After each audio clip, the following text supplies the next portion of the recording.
36. Ann REIDEL. It was a crime built on vengeance and undone by one tragic mistake. January 17, 2001. In a quiet Long Island parking lot, a man was gunned down as he left his gym.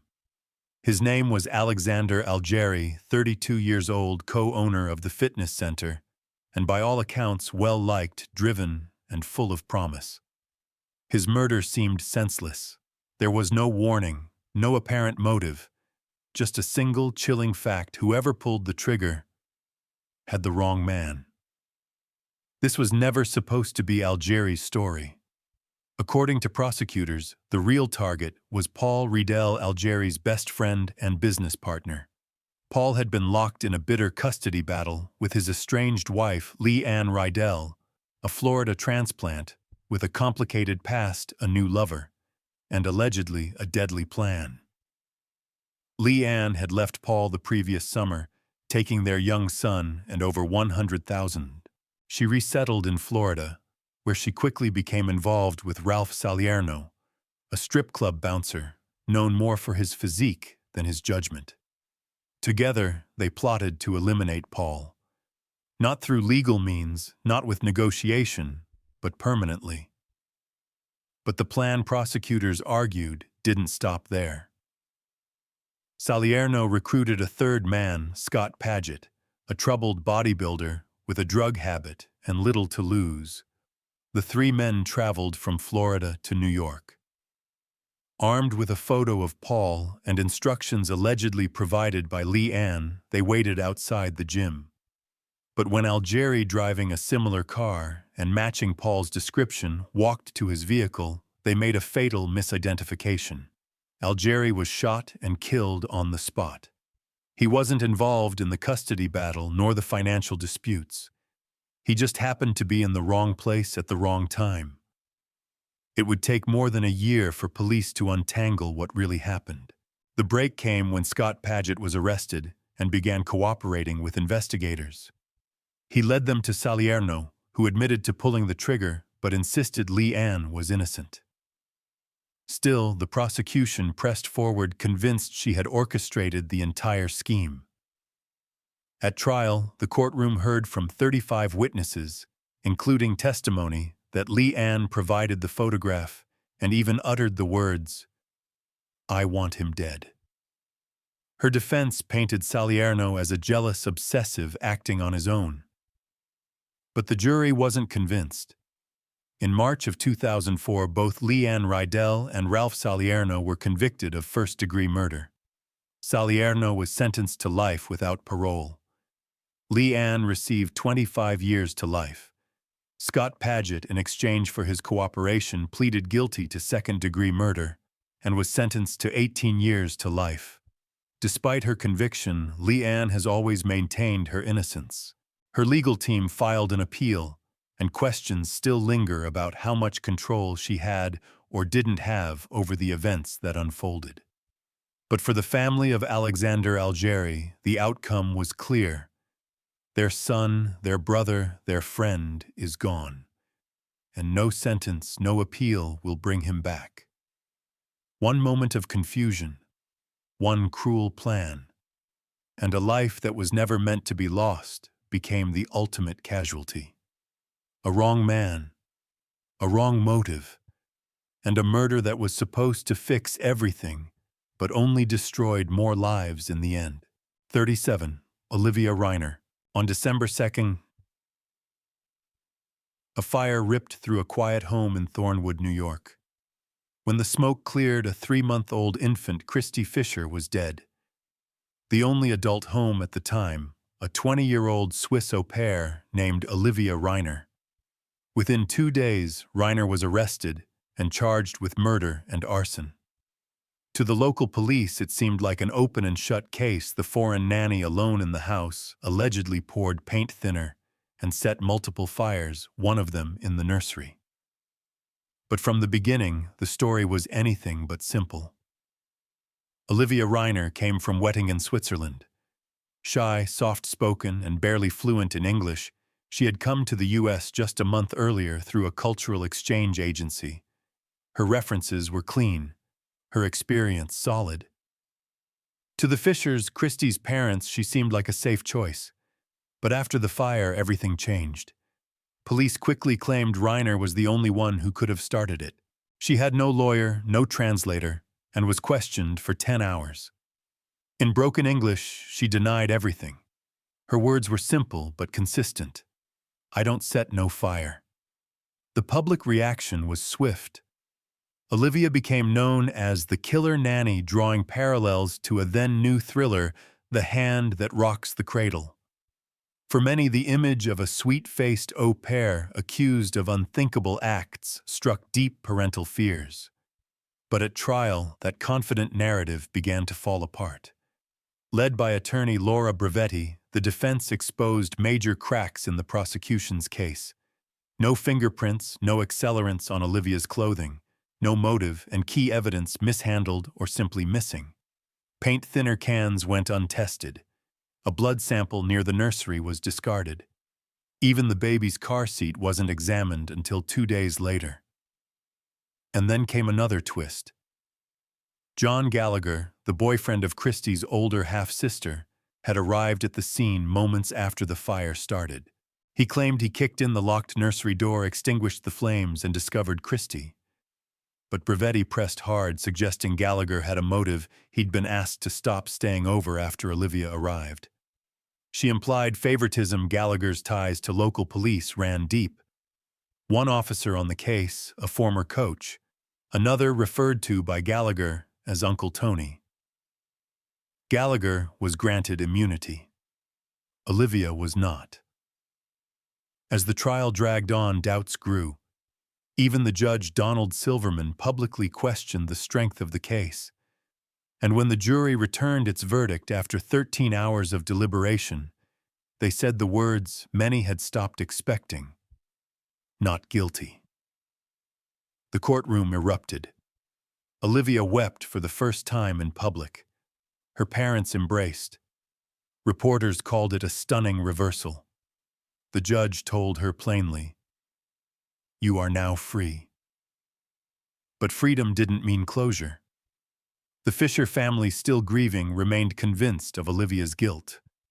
Gallagher denied any wrongdoing. Prosecutors stood by their case. But as the judge said himself, the case has not been solved.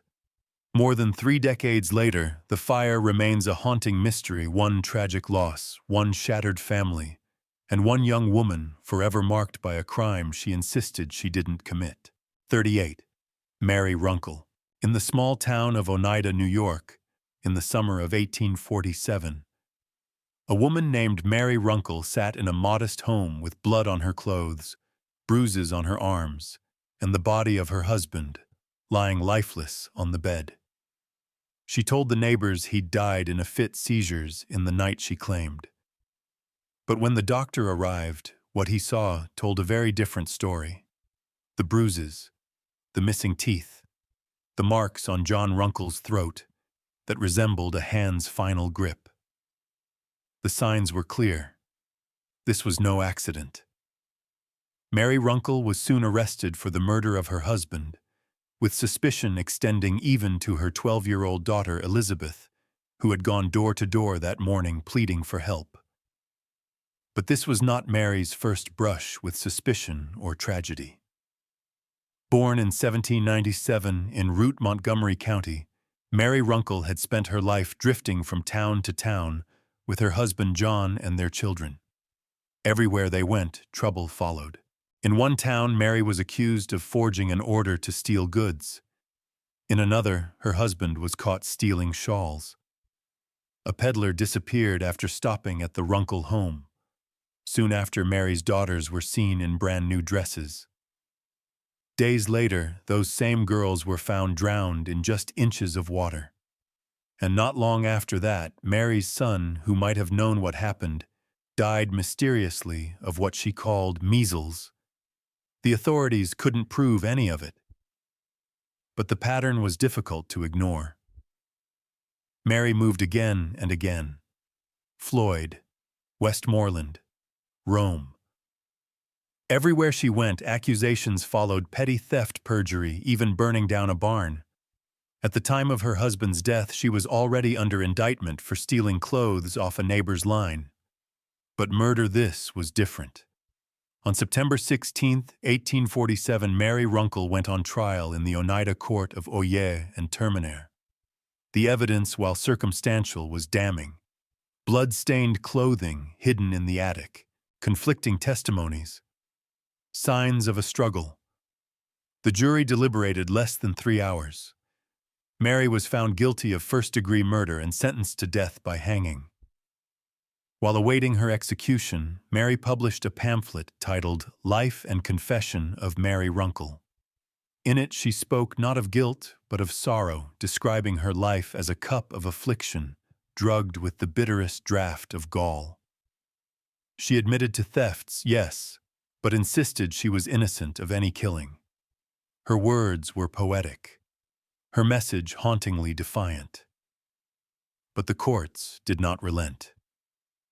On November 9, 1847, Mary RUNKLE was executed in Whitesboro, New York, in what was then a new and gruesome method, not by a drop, but by a counterweight, yanking her upward through a ceiling, her body limp and silent.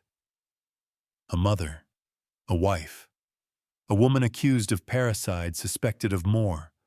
Some saw her as a victim of suspicion, hounded by rumors. Others saw her as a cunning manipulator, one who left a trail of tragedy wherever she went. As one reporter observed, "What a sight! A woman, a wife, seated under the instrument of death. Not a word, not a motion, just the heaving of the breast." 39. Nixzaliz SANTIAGO. In January of 2006, New York City was shaken by a tragedy that no one could explain and no one could forget. 7-year-old Nix Mary Brown was found lifeless on the floor of her Brooklyn apartment. Her body bore the signs of sustained abuse, and at the center of it all stood her stepfather, Cesar Rodriguez, and her mother, Nixzaliz Santiago. Nixzaliz Santiago, born in 1978, was described by some as quiet and passive. Others saw something colder, detached, unmoved. She had 6 children, and by the time she was in her late 20s, she was living with Rodriguez in a cramped Bedford-Stuyvesant apartment. Behind closed doors, what unfolded was more than neglect, it was torment. Nix Mary's death was violent. Prosecutors said she was beaten over a spilled yogurt and blamed for a broken printer. She was tied to a chair, confined to a room with no heat, and left to use a cat's litter box. And on January 11, 2006, her small body gave out. While Rodriguez delivered the fatal blows, Santiago was present. She didn't intervene. She didn't call for help. According to court testimony, Nix Mary called out for her mother. "Mommy, mommy, mommy," as she lay dying. Santiago did not respond. That silence became the cornerstone of her trial. Authorities immediately charged both Santiago and Rodriguez. While Rodriguez was convicted of manslaughter and sentenced to nearly 29 years in prison. Santiago's role was harder to define. She hadn't struck the final blow, but prosecutors argued that her inaction made her just as responsible. The trial of Nixzaliz Santiago began in 2008. Prosecutor Ama Duimo painted a chilling picture of a mother who not only failed to protect her child, but enabled the abuse. Santiago's defense, led by attorney Kathleen Mullen, portrayed her as a battered woman, isolated, manipulated, and herself a victim of Rodriguez's control. But evidence mounted. Neighbors testified that Santiago showed little emotion the night of Nix Mary's death. School staff had reported signs of abuse, and caseworkers from the city's administration for children's services had attempted to intervene too late. After 3 days of deliberation, the jury returned a verdict: guilty of first-degree manslaughter, assault, unlawful imprisonment, and child endangerment. The murder charge didn't stick, but the message was clear: neglect is not innocence. On November 12, 2008, Santiago was sentenced to 43 years in prison. Judge Patricia DeMango delivered a scathing rebuke. "You had a duty to act. You were the mother." Nixzaliz death would leave a permanent scar not only on her family, but on the city itself. Public outrage led to sweeping changes at the Administration for Children's Services. Caseworker staffing increased. Schools were given broader authority to report abuse. And in Albany, lawmakers introduced Nixzaliz Law, an effort to ensure harsher penalties for those who harm children under their care. Yet no law could bring Nixzaliz back. Her story isn't just one of abuse.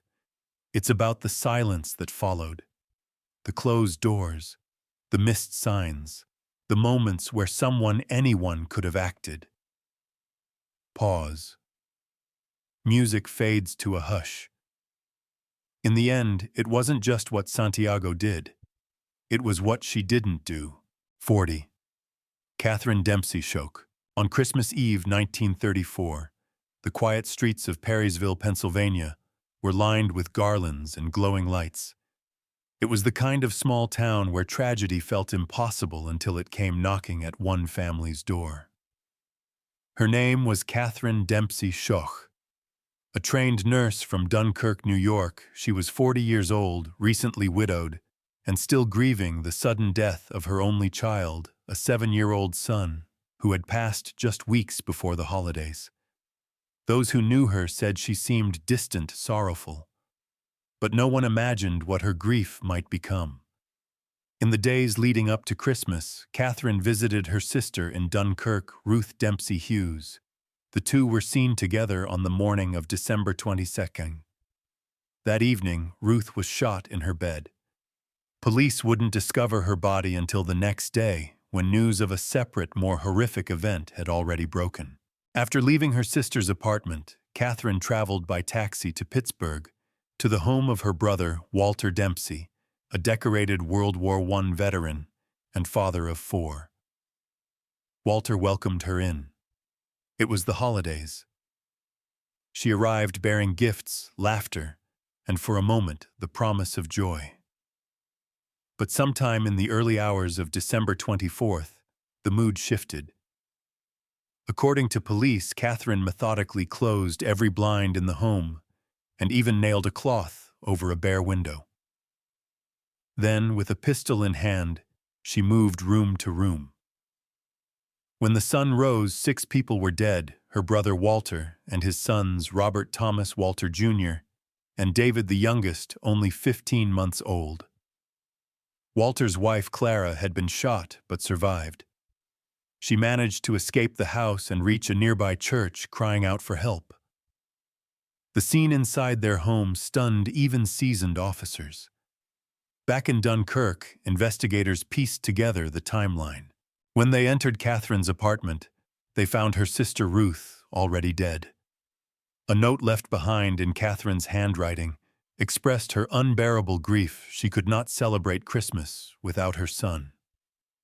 Authorities concluded that Kathryn had experienced a psychological break, what was then referred to as a sudden insanity brought on by mourning.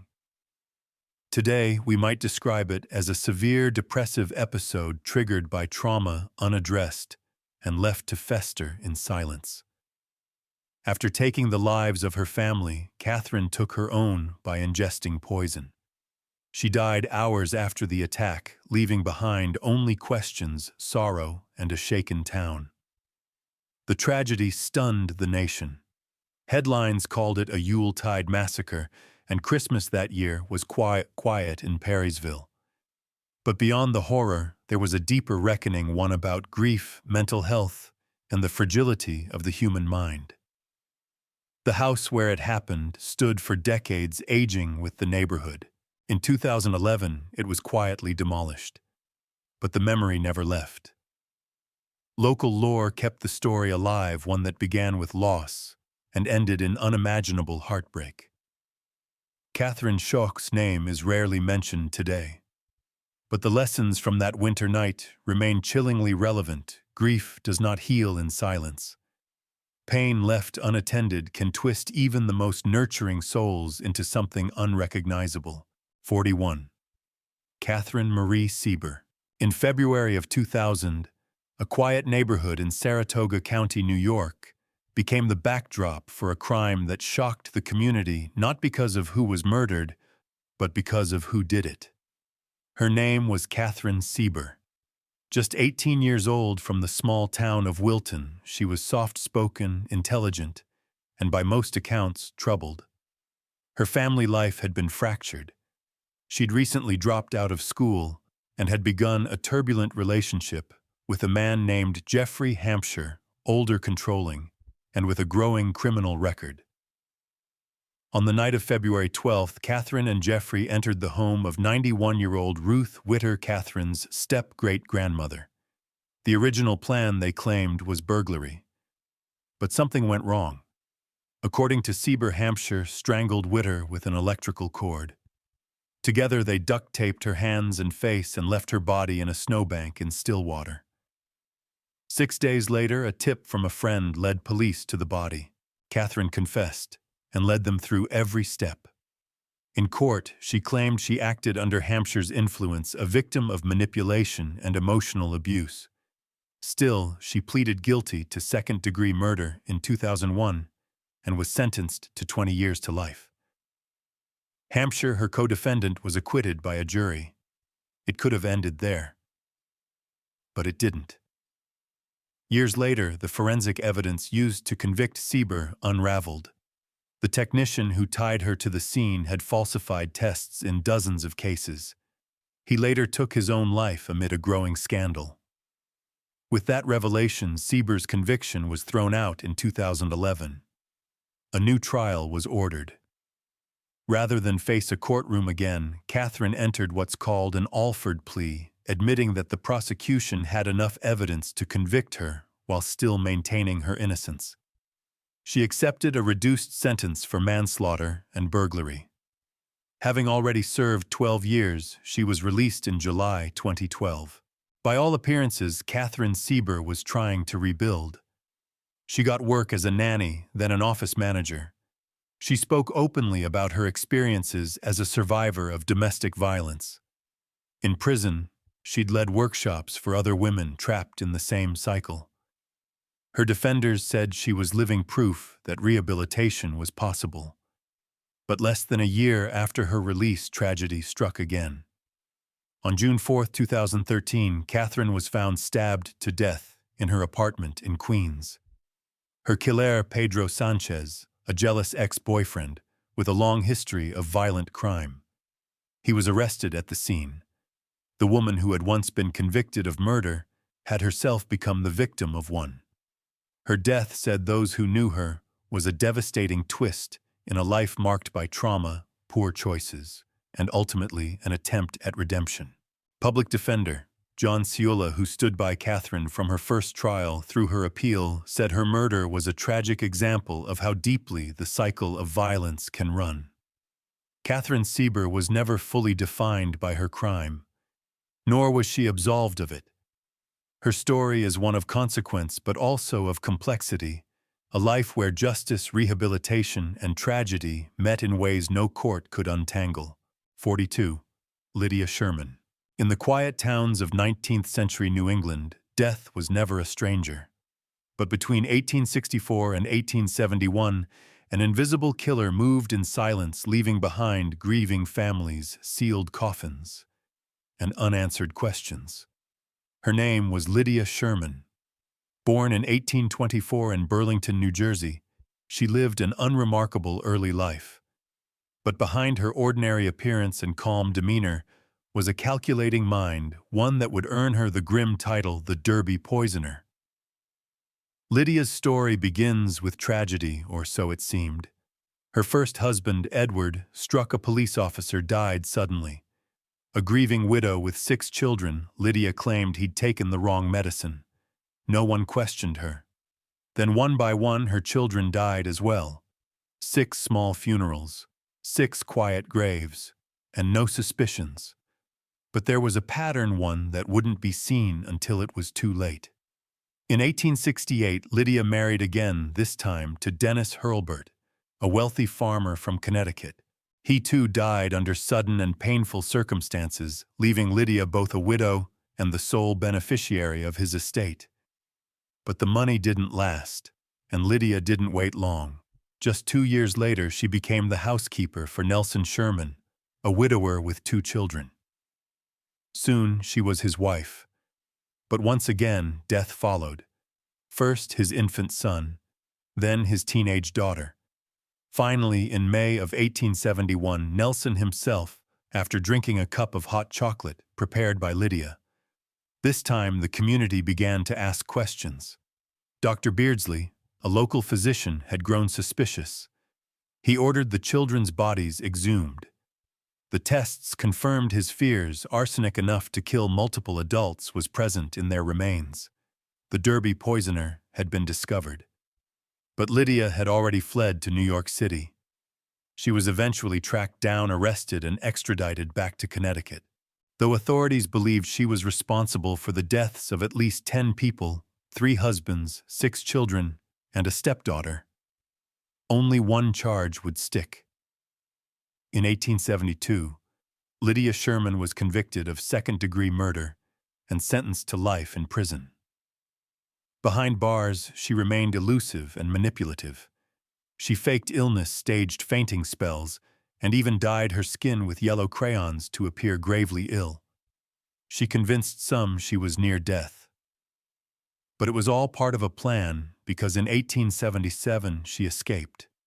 Dressed in a muslin gown and aided by accomplices, Lydia slipped out of prison. She didn't get far. She was caught in Providence, Rhode Island, and returned to finish her sentence. A year later, on May 16, 1878, Lydia Sherman died in prison. She never confessed, never explained, never showed remorse. Her case raised haunting questions. How could one woman deceive so many?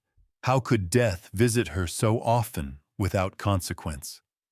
A Connecticut newspaper once wrote, "There is no such cheat in the world as a criminal's own cunning." And in the case of Lydia Sherman, it was cunning that carried her through a decade of quiet murders and ultimately led to her fall. 43. Dorothy Sherwood. In the summer of 1935, a woman walked into the Newburgh police station carrying the lifeless body of her young son. Her face was pale, her voice quiet. She simply said, "It was too hard to make a living for myself and the baby." Her name was Dorothy Sherwood. Born in 1908 in St. Louis, Missouri, Dorothy's life was shaped by hardship from the beginning.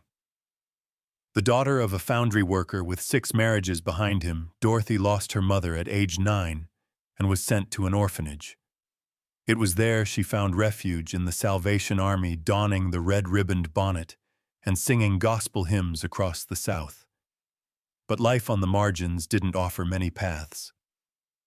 By her late teens, Dorothy had stepped off the mission streets and into the back row of burlesque stages, dancing in smoky clubs under bright lights. She married a stagehand, James Sherwood, during a publicity stunt in a crowded theater. But when the show folded, the glamour disappeared. The couple returned to Newburgh, New York, where reality hit hard. James, sick with tuberculosis, took sporadic work in a movie theater. Dorothy waitressed to survive. Their daughter stayed with James's mother. Their son, Jimmy, just a toddler, remained in Dorothy's care. Then James died. Alone, unemployed, and evicted, Dorothy found herself completely overwhelmed. On August 20th, 1935, with no options, she could see Dorothy walked Jimmy to the banks of Moodna Creek and committed an act that would shock the state of New York. She drowned her 2-year-old son, then carried his body to the police herself. Dorothy's arrest sparked headlines across the nation, not only because of the crime, but because of the woman at the center of it. A former Salvation Army singer, a burlesque dancer, a widow, and now a mother charged with the highest degree of murder. During her January 1936 trial, Dorothy pleaded temporary insanity. The courtroom was divided. Two defense psychiatrists claimed she was mentally unfit at the time. Two for the prosecution disagreed. The jury, torn but bound by law, found her guilty of first-degree murder. They urged mercy, but mercy had no weight under New York statutes. Judge Jonathan D. Wilson sentenced her to die in the electric chair at Sing Sing Prison. But public sympathy swelled. Petition drives gained traction. Even war veterans lobbied the governor to intervene. In July 1936, the New York Court of Appeals overturned the murder conviction. Dorothy was granted a new trial.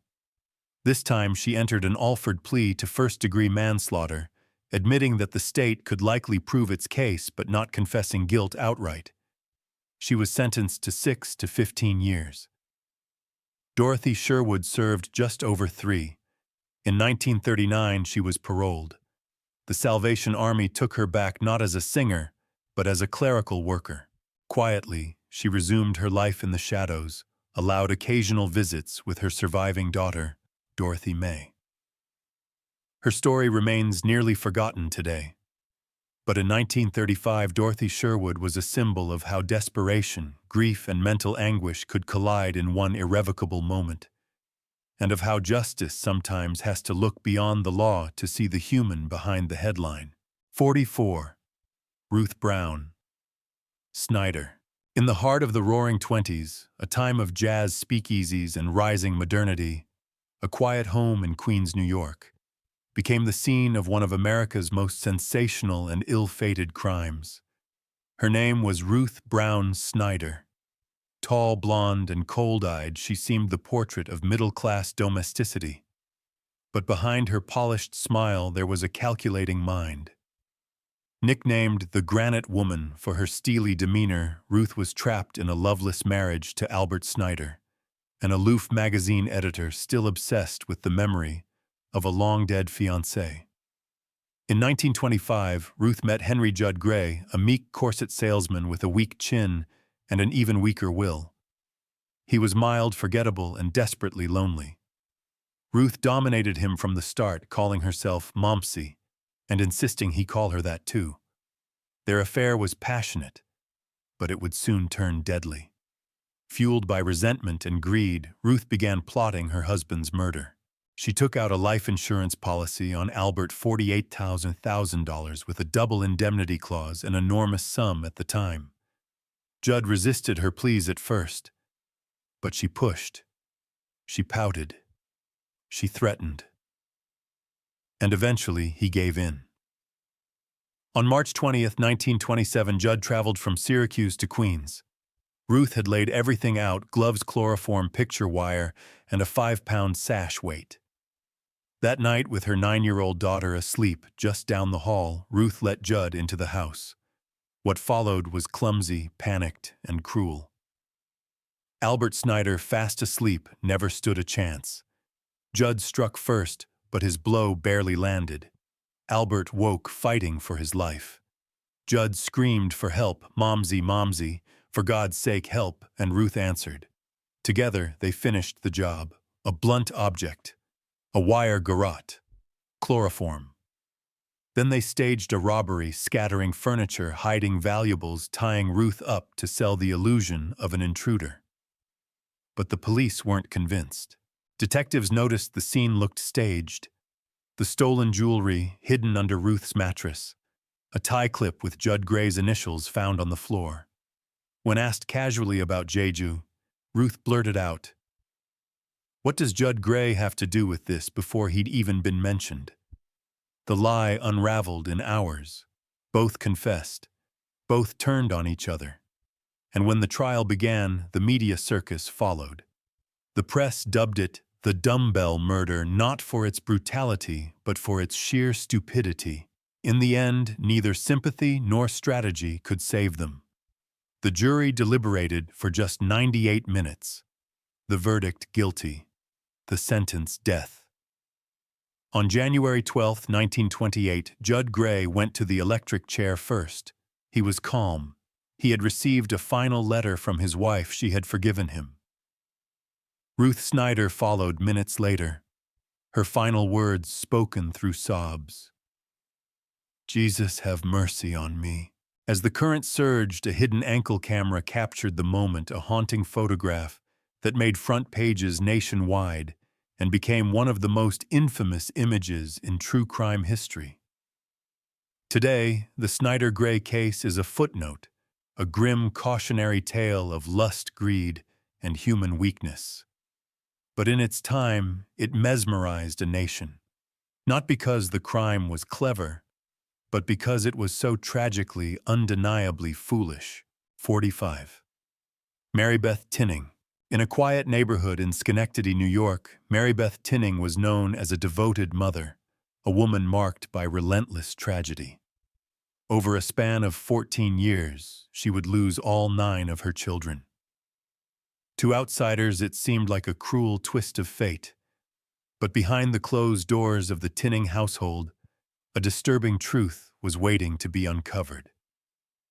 Marybeth Rowe was born on September 11, 1942, in the small town of Duanesburg. Her early life was unremarkable, though there were hints of emotional instability, suicide attempts, and a strained relationship with her father. She later married Joe Tinning in 1965 and settled into the quiet routine of suburban life. But starting in 1972, the Tinnings began to attract a different kind of attention. It began with the death of their infant daughter, Jennifer. Doctors found signs of meningitis, and her passing, while tragic, was not suspicious. But just weeks later, their 2-year-old son, Joseph Jr., also died suddenly. Then 4-year-old Barbara. Within 90 days, 3 of Marybeth's children were gone. Each death was attributed to separate, seemingly natural causes. No red flags were raised. Over the next 13 years, 6 more children, 5 biological, 1 adopted, would also die. Marybeth always seemed to be alone when the incidents occurred. The cause often listed as sudden infant death syndrome, or SIDS. But when even the adopted child, Michael, died under her care, the idea of a genetic issue fell apart. Doctors began to whisper. Nurses grew suspicious. But without concrete evidence, no one could prove wrongdoing. It wasn't until the death of Tammy Lynn in December 1985, Marybeth's 9th and final child, that the case took a chilling turn. When emergency services arrived, the baby was already gone. Neighbors noticed something strange. Marybeth showed little emotion, calmly hosting visitors the very next day. Investigators grew more concerned, and when they brought her in for questioning weeks later, the truth started to surface. In a taped confession, Marybeth admitted to smothering Tammy Lynn and confessed to the deaths of 2 others, Timothy and Nathan. "I smothered them with a pillow," she told police, "because I'm not a good mother." Later, she would claim those words were coerced, spoken under pressure. But the damage was done. In 1987, Marybeth Tinning was convicted of second-degree murder for the death of Tammy Lynn. The jury believed she had shown a depraved indifference to human life. She was sentenced to 20 years to life. Though she was indicted in 2 other deaths, those charges were eventually dropped due to lack of evidence. Parole boards have denied her release multiple times, citing her lack of remorse and refusal to fully accept responsibility. In one hearing, when asked why her children had died, she replied simply, "I was damaged. I was just messed up." To this day, Marybeth Tinning remains an unsettling figure. Was she driven by a need for sympathy? A deep psychological wound. Experts have speculated about a rare mental illness, perhaps Munchausen syndrome by proxy, but no definitive diagnosis was ever made. 9 children died under her roof. Only 1 conviction followed. And perhaps the most haunting truth of all is this: we may never know the full extent of what happened behind the doors of the Tinning household. 46. Gail TRAIT. On a sweltering summer day in July 1978, police in Buffalo, New York, arrived at an apartment on the city's east side to confront a scene that would haunt the community for decades. Inside, they found 26-year-old Gail TRAIT calm, composed, and telling them she had done what was necessary to save her soul. Born in 1952, Gail TRAIT was a single mother of 4. A student at Erie Community College, she studied liberal arts with an emphasis in social sciences. By all outward appearances, she was intelligent, soft-spoken, and deeply spiritual. But beneath the surface, something was unraveling. Friends and family would later recall strange behavior, erratic moods, and murmurs of a growing obsession with the supernatural. Gail had been separated from the children's father for 2 years. After a brief intervention by Child Protective Services, the children had only recently been returned to her care. Just 2 weeks later, on July 17th, her son Demario, age 2, and daughters Kylia, Amina, and Inez, ages 8, 6, and 4, were gone. The method was deeply personal. Her explanation even more unsettling. According to initial police reports, TRAIT claimed she had been under a voodoo curse. She spoke of possession and dark forces. In her own words, she believed she was trying to save her soul. Her defense was clear insanity. But in 1980, after months of legal wrangling, a jury didn't buy it.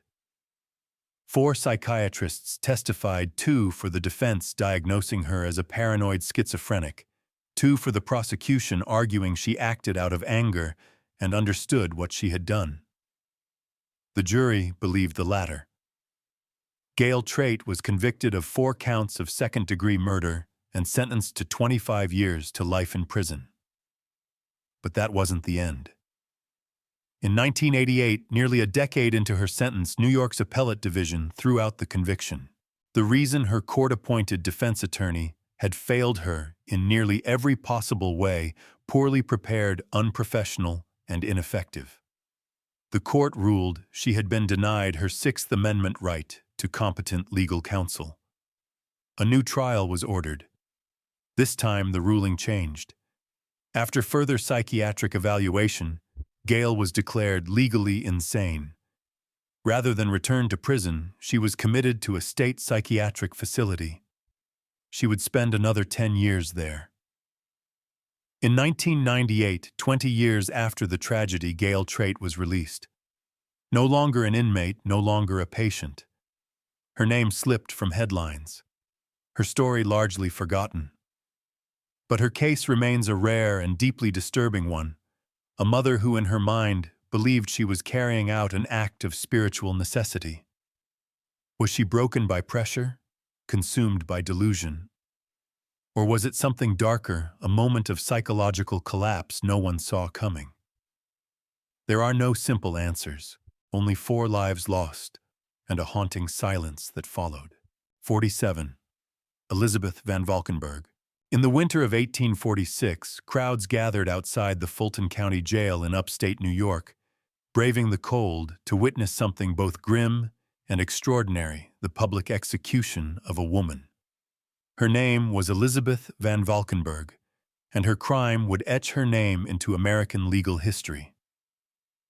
Born in July 1799 in Bennington, Vermont, Elizabeth's early life was shaped by hardship.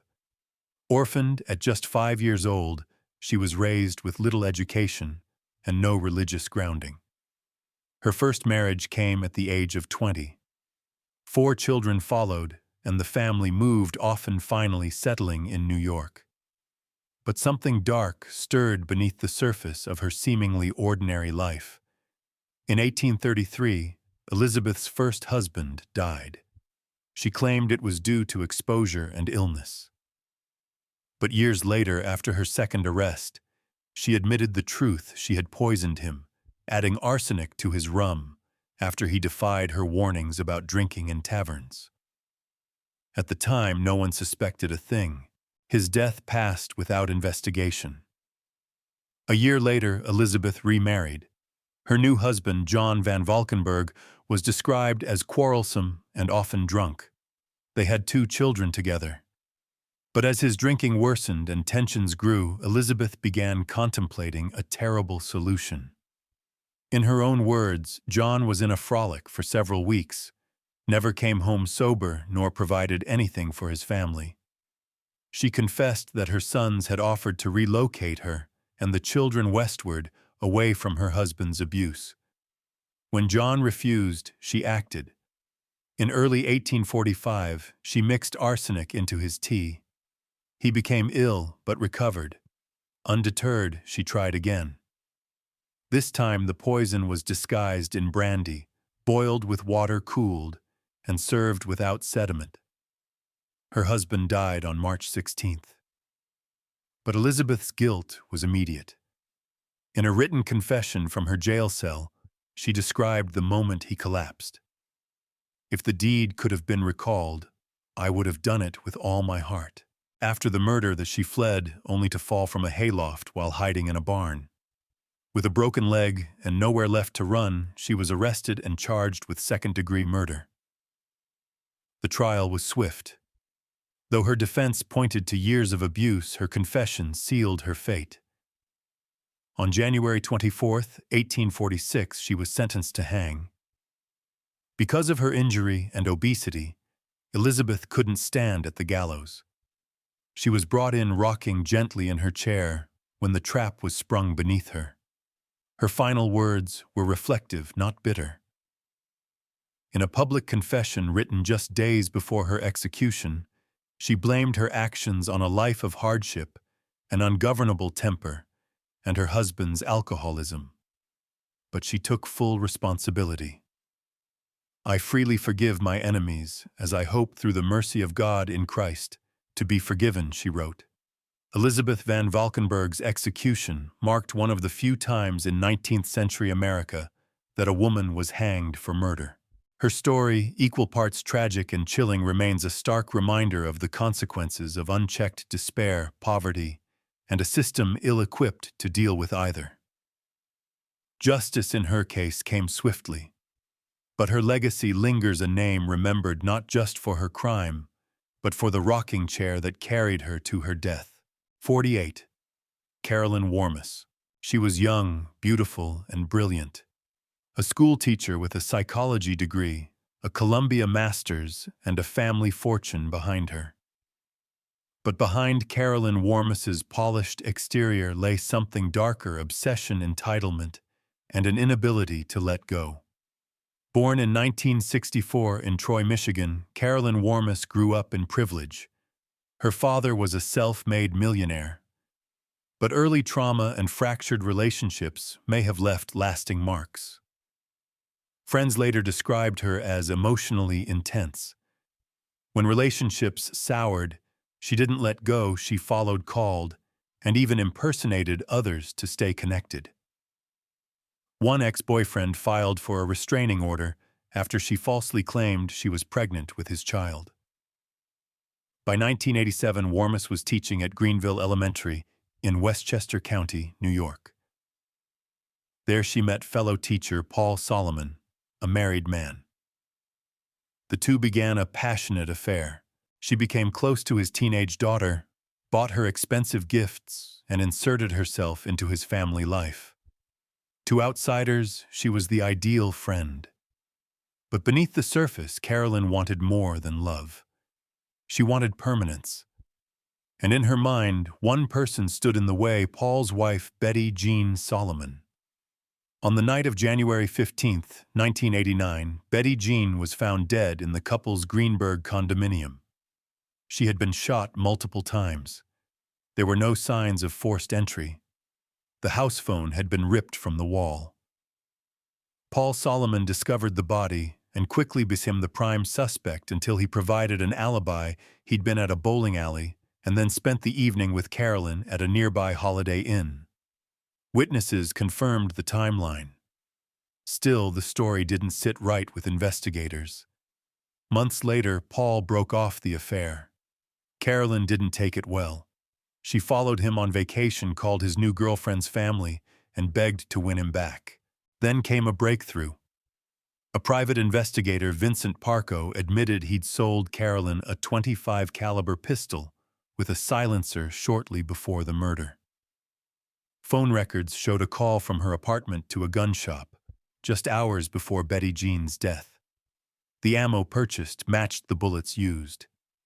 Even more damning, Carolyn had allegedly used a stolen ID to buy that ammunition. The woman whose license had gone missing had once worked with her. Arrested in 1990, Warmus stood trial the following year. The press dubbed her case the Fatal Attraction murder, comparing her to the obsessive lover from the 1987 thriller. Her first trial ended in a hung jury. But at the second trial in 1992, new evidence emerged: a black glove found near the victim's body matching a pair Carolyn had purchased. A forensic link was made, and this time the jury was convinced. She was convicted of second-degree murder and illegal possession of a weapon. The sentence, 25 years to life. Today, Carolyn Warmus sits behind bars maintaining her innocence. Over the years, she's claimed misconduct, harassment, even wrongful conviction. Some have questioned the investigation's flaws. Others point to the weight of circumstantial evidence and her own erratic behavior. But one thing remains clear: a family was shattered, and a woman lost her life in what the court called a most extreme, illegal, and wanton murder. Was it love obsession or a dangerous blend of both? Carolyn Warmus's case remains a chilling reminder: even the most polished facades can conceal the most destructive desires. 49. Annette Washington. In New York City's Bronx borough, the summer of 1986 turned sinister in ways few could have imagined. Two women, elderly, infirm, and utterly vulnerable, were murdered in the safety of their own homes. The connection between them: a caretaker they had once trusted. Annette Washington was 28 years old, a single mother from the Bronx trying to survive under mounting personal and financial pressure. She'd once been a home care attendant, providing help to the elderly through a Long Island-based agency. But after losing that job in July of 1986, her life took a dark and irreversible turn. Struggling to support her 9-year-old son and her boyfriend's growing crack cocaine addiction, Washington devised a plan targeting those who had once trusted her the most. With intimate knowledge of their lives, habits, and fears, she used that familiarity not to protect, but to destroy. On August 8th, 85-year-old Loretta O'Flaherty was found dead in her Bronx apartment. Her body lay just inside the doorway. 2 kitchen knives had been used in the attack. The apartment had been ransacked. 2 weeks later, on August 22nd, 68-year-old Edna Fumasoli, who used a wheelchair, was found murdered in her home. She had been stabbed repeatedly dozens of times. Detectives quickly noticed striking similarities. Both victims lived alone. Both were disabled. Both had been extremely cautious, even creating a knock code to identify trusted visitors. And both had been under the care of Annette Washington. By mid-September, police had tracked her down. Faced with mounting evidence, she confessed. According to her statement, she had helped a male accomplice gain access to the women's homes using the secret knock, and then assisted in the robberies, though she claimed he was the one who wielded the knife. Authorities never confirmed the identity of the man. In July 1987, Annette Washington pleaded guilty to multiple counts, including 2 murders, robberies, burglaries, and weapons charges. In court, she admitted that the motivation behind both crimes was money to feed her addiction and that of her boyfriend. The victims, frail and trusting, were simply easy targets. She was sentenced to 50 years to life in prison. The appeal that followed cited duress, arguing she acted under the influence of her accomplice and out of desperation. But the courts were unmoved. She had, after all, used knowledge gained through caregiving to gain deadly access. There was no sign of coercion, no extenuating circumstances. Her sentence was upheld without modification. What lingers is the betrayal, the profound violation of trust. Caregivers are entrusted with the well-being of society's most vulnerable. In this case, that trust was weaponized. A knock on the door, once a comforting sign, became the last thing two women would ever hear. Annette WASHINGTON remains incarcerated. Her accomplice, if ever identified, has never been brought to justice. This case is a chilling reminder that evil doesn't always arrive as a stranger. Sometimes it wears a familiar face and knows exactly how to get in. 50. Shirley Winters. In the quiet towns of upstate New York, where winter can stretch for months and life unfolds slowly, tragedy struck again and again. Fires, accidents, children lost. At the center of it all, one woman, Shirley Winters. Born in 1958, Shirley's life was marked early by tragedy. At just 8 years old, she lost 3 siblings to a gas leak at home. It was the kind of catastrophe that could unravel any child's sense of safety. But in Shirley's case, the trauma may have sparked something far more dangerous, something that would fester quietly for decades. By the time she was a young mother, tragedy seemed to follow wherever she went. In 1979, a fire at her family's lakeside cabin killed 2 of her children. Investigators called it an accident. Just one day earlier, 3 children friends of Shirley had died in another house fire nearby. A coincidence, or a pattern? A year later, her infant son, Ronald Winters III, died in what was ruled then as sudden infant death syndrome. No one questioned it. Not yet. Over the years, Shirley slipped in and out of psychiatric care. Diagnosed with everything from borderline personality disorder to schizophrenia, she racked up more than 24 hospitalizations. She spoke of voices, hallucinations, and guilt. But she also showed signs of manipulation, fabricating symptoms, refusing medication, and withdrawing when treatment got too close. Still, no one connected the dots. Between 1979 and 2006, she was linked to at least 17 fires. 9 were ruled arson. In one case, she set fire to her mother's home while knowing her cousin was inside. She served 8 years in prison. But after her release, the cycle resumed. In November 2006, while staying with a family in Pierrepont, St. Lawrence County, Shirley was alone with a 2-year-old boy named Ryan Rivers. Within minutes, Ryan was dead, drowned in the bathtub. The child's parents, devastated, could never have imagined what investigators would uncover next. The incident triggered renewed interest in Shirley's past. Authorities exhumed the bodies of Ronald Winters and the 2 children who died in the 1979 fire. What they found changed everything. Ronald, they now concluded, had been smothered. The others had suffered blunt force trauma before the fire ever started. In 2007, Shirley Winters was indicted for second-degree murder in both Ronald's and Ryan's deaths. The evidence was damning. Faced with life sentences, she took a plea deal in 2008, pleading guilty to manslaughter in both cases. She was sentenced to 20 years in one county and 1/3 to 25 in another, serving both concurrently at Bedford Hills Correctional Facility. She'll be eligible for parole in 2025. To this day, Shirley Winters has never been charged in the deaths of her first 2 children, or the dozens of fires that shadowed her path. But the pattern, the proximity, and the confessions suggest a chilling legacy. A survivor of early trauma, a woman plagued by untreated illness, or a master manipulator who used sympathy as a smokescreen. The truth may lie somewhere in between. In a haunting moment during one of her breakdowns, Shirley once told a police officer, "The evil has to stop. The evil is trying to get out." For the families she left shattered, the question remains, was the evil ever in, or was it simply her? 51. Sabrina WRIGHT. In the early hours of November 13, 2001, a quiet apartment in Washington Heights, New York City, became the setting of a tragedy that would send shockwaves through the community. The caller, 29-year-old Sabrina WRIGHT, said her child needed oxygen. When emergency services arrived, they found a 4-year-old girl unresponsive in the bathtub, Her name was Significance Oliver. She was already gone.